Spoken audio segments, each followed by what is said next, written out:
everybody, it's David. We are out today with the Springfield Armory XD-S.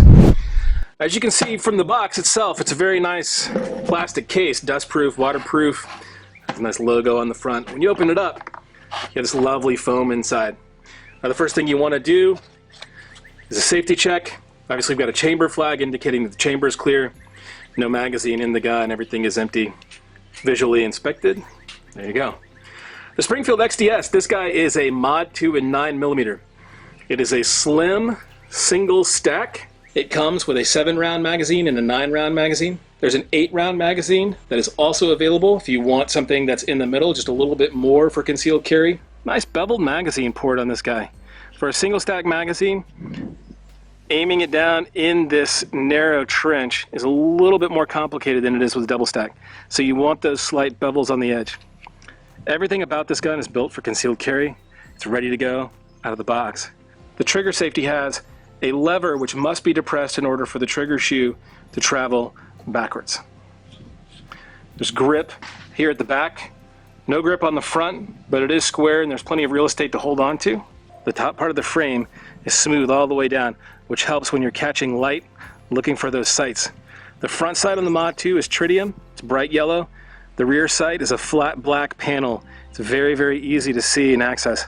Pull it from the draw for concealed carry. It's ready to go. There's no manual slide safety on this side to have to actuate. The XD-S is really the gun that started the entire craze that's running right now for single stacks. It's not the first single stack 9mm. In fact, I don't think the first SDS was a 9mm. But for big bore concealed carry, this guy came out in 2012, 2013. It stormed the market, and it really changed the way people thought about nice, slim guns.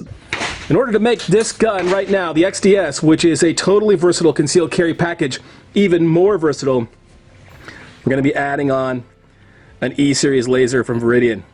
This is a red laser, and it's built just for the XD-S and the XD-S Mod 2. Fits both. So, what do you get inside the box? Let's check it out. These lasers, at the beginning, feel really delicate. They're not. They're designed to handle recoil, so don't let small size fool you. So, in the package here, you have the laser itself. You have a couple of Allen wrenches. You have your laser warning sticker that you can put on, make sure everybody knows there's a big old laser that you're pointing at them.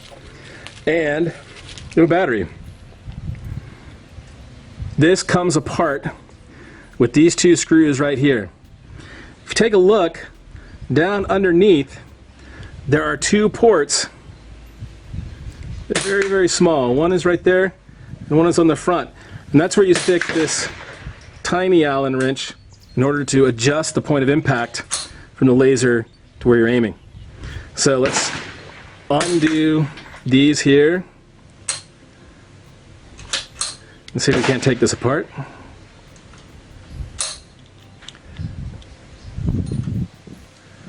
Alright, there's the insides. Like I said, this feels more delicate than it is. One thing you want to make sure of when you're working with this is that right here there is a little rubber gasket underneath the bottom part of that spring. And when you put your battery in, you need to make sure that that stays intact right there. Then it's just a matter of fitting this over the trigger guard and over the rail right exactly where you would like to have it. The second part connects in kind of like a little bit of a jigsaw puzzle. It's tricky to snap it into place at first, but once you get it there, you lock it down with this little Allen wrench. And I like to vary, just as I would on a scope or any other piece that I add to a firearm that's under tension. I take one down a little bit. I make sure all of the fitment is right and in place where it needs to be, and then I take it down until it gets tight enough. Now the one here on the trigger guard is easy to get tight. You can bring it down and it snugs up right there. The one underneath the muzzle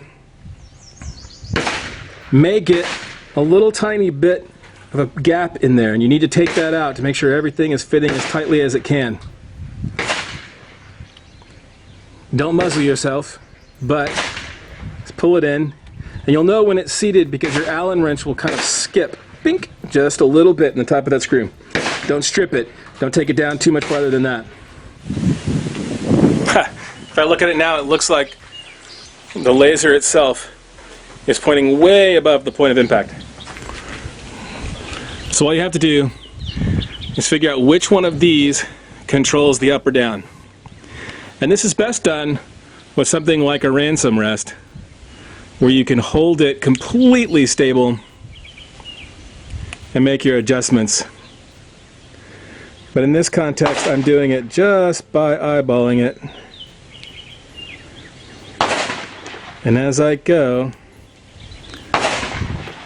that point of impact comes down and down and down until now it's just about perfect where I want it.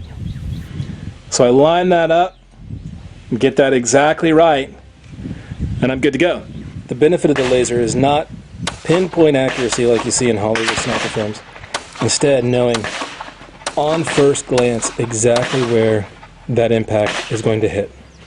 Even if you are accurate to within a 2-inch window at 7 yards or closer, that's still going to be devastatingly fast and devastatingly accurate. The XD-S from Springfield. They come in 9mm, 40 caliber, 45. Take a look, SpringfieldArmory.com. Follow the Armory life. Check out VIRIDIAN Weapon Technologies for more on the E-Series laser. Go to Federal Ammunition, look at the Syntech training ammunition that's the same grain weight as your carry ammunition. Makes sense.